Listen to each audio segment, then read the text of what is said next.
So I have a question for you all. Have you ever felt like you didn't fit? Or perhaps you felt like people were tolerating you? And it's not because they didn't love you or they didn't like you. They just didn't get you. And no matter how much you tried to fit in, didn't work.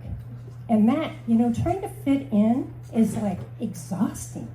It's exhausting, it's soul crushing, and it's lonely.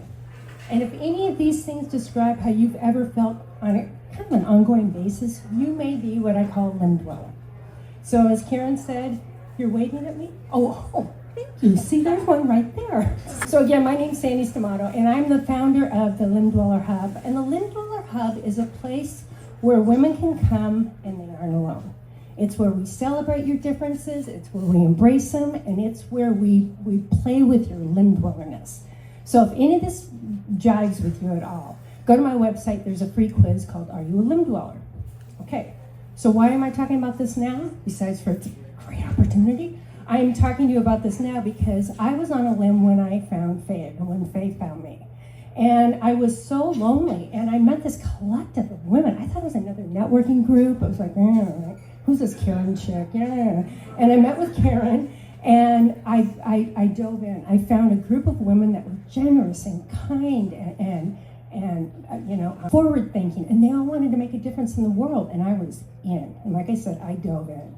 And so then Karen started talking about this 1 million women thing. And I had a front seat to this, and I thought, yay! Well, I had no idea what that meant, as apparently Karen didn't either. And then she started talking about this book.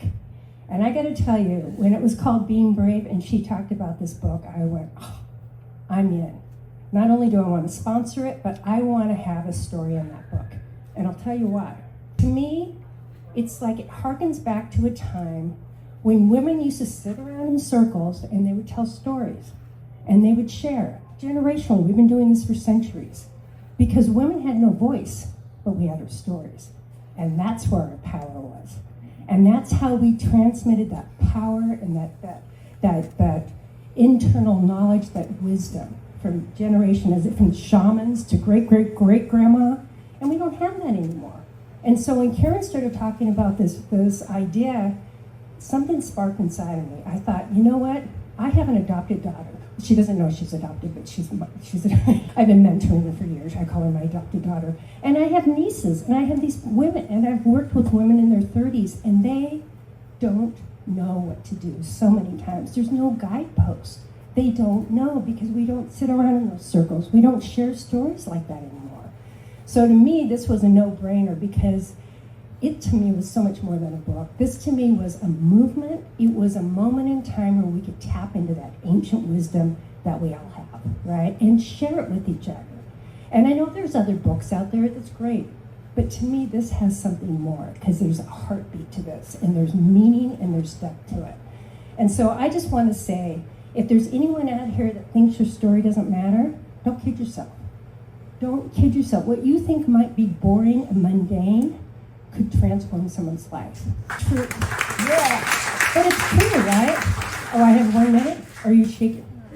Oh, no, I have 1 minute. And so I just want to say that, if you get an opportunity, say yes. Tell your story. This is not the time to play small. We live in a world where we can't afford to play small.